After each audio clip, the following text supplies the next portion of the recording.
Canada, look, we support Canada. $200 billion a year in subsidies, one way or the other. We let them make millions of cars. We let them send us lumber. We don't need their lumber. We're going to free up our lumber. Lee's going to do that, head of environmental. We're going to free up our lumber. We have the best lumber there is. We don't need their lumber. What do we need their lumber for? When you look at we subsidize them $200 billion a year. Without us, Canada can't make it. You know, Canada relies on us 95%. We rely on them 4%. Big difference. And I say Canada should be our 51st state. There's no tariffs, no nothing.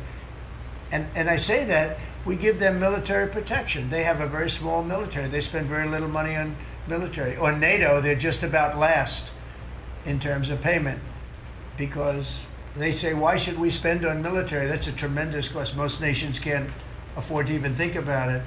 Why should we spend on military? The United States protects us. And I would say that's largely true. We protect Canada, but it's not fair. It's not fair that they're not paying their way. And if they had to pay their way, they couldn't exist. When I spoke to,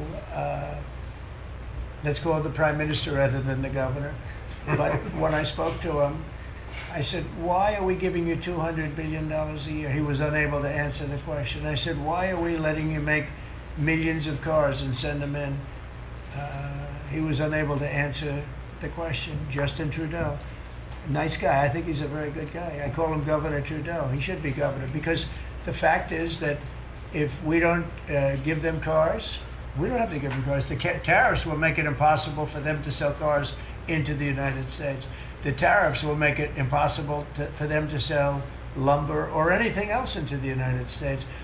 And all I'm asking to do is break even or lose a little bit, but not lose $200 billion. And we love Canada.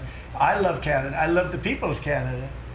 And but honestly, it's not fair for us to be supporting Canada. And if we don't support them, they don't subsist as a nation.